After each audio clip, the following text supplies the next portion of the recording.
একবার তেলাপিয়া মাছ এইভাবে রান্না করে খেলে স্বাদ লেগে থাকবে বহুদিন। কিং কিচেনে সবাইকে স্বাগত। আমি আজকে এই পটল দিয়ে এটা তেলাপিয়া মাছ এই মাছ রান্না করব। তা প্রথমে আমি এই পটলগুলো কেটে নেব, ধুয়ে নেব। পটলগুলো আমি এইভাবে কেটে ধুয়ে নিয়েছি, এবার ভেজে নেব। তার জন্য কড়াই বসিয়ে দিয়েছি, কড়াইয়ে দিয়ে দেবো সাদা তেল। পটলগুলো দিয়ে ভালো করে ভেজে নেব। পটলগুলো আমি ভালো করে ভেজে নিয়েছি, এবার তুলে নেব। পটলগুলো তুলে নিয়েছি, আর একটু তেল দিয়ে দিয়েছি। এবারে এই মাছগুলো লবণ হলুদ মাখিয়ে নিয়েছি, এই মাছটা ভেজে নেব।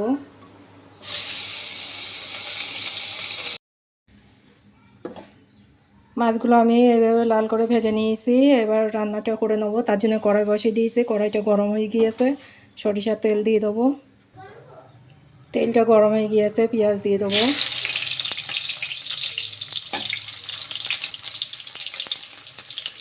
কাঁচা লঙ্কা,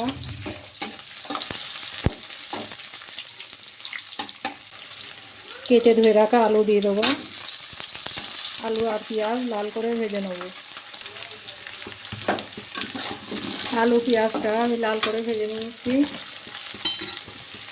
আদা রসুন শুকনো লঙ্কা বাটা এটা দিয়ে দেবো। হালকা একটু নেড়ে চেড়ে নেবো। দিয়ে দেবো লবণ, হলুদ, ভাজা দিয়ে দেবো মরিচের গুঁড়ো, অল্প একটু পানি।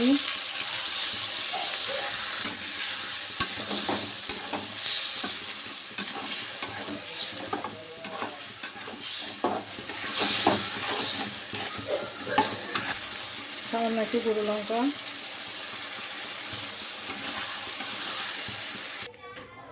এর ভেজে রাখা পটলগুলো দিয়ে দেবো।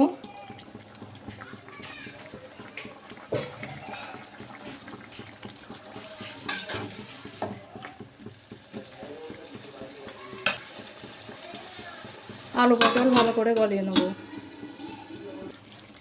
ভালো করে কষে নেব।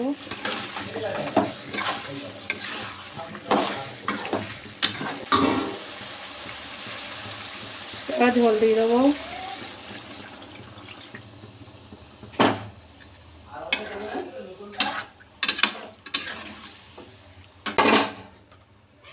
এই ভেজে রাখা তেলাপিয়া মাছগুলো এবার দিয়ে দেবো।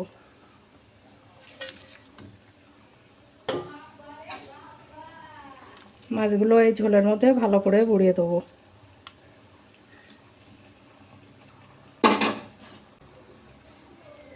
ঢাকনি দিয়ে ঝোলটা ফুটিয়ে নেব।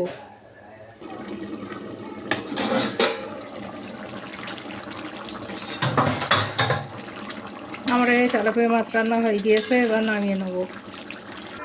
এই মাছ রান্নাটা কেমন হয়েছে তোমরা আমার কমেন্ট করে নিশ্চয়ই জানাবে।